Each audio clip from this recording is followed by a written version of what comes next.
నువ్వు నా కూతురువి కాదు, నేను కీ ఇచ్చే బొమ్మవి. నేను ఎంత నీకు కీ ఇస్తే నువ్వు అంతే ఆడాలి. నేను ఎటుపక్క అయితే చేయి చూపిస్తానో అటుపక్కకే నువ్వు నడిచి వెళ్ళాలి.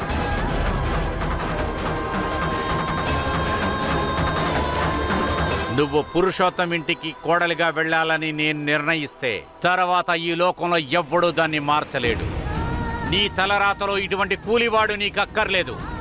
నీకని పుట్టినవాడా ఎమ్మెల్యే కొడుకే. తర్వాత నువ్వు వాడిని పెళ్లి చేసుకుని వాడికి భార్యగా ఉండాలి. అర్థమైందా? నాన్న,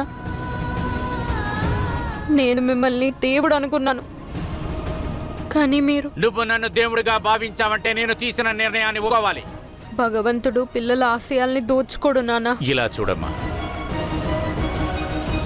నువ్వు ఏది సంతోషం అనుకుంటున్నావో అది నీకు సంతోషం కాదమ్మా, అది నీకు శాపం.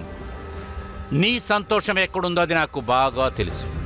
నీకు గాని తర్వాత మన కుటుంబానికి ఏది మంచిదో అది నాకే తెలుసు.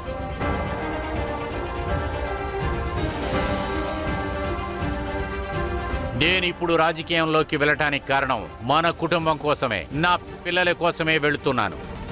అలాగే ఈ పెళ్లి నా ఈ రాజకీయ జీవితంలో నేను పెడుతున్న మొదటి అడుగుగా ఉంటుంది.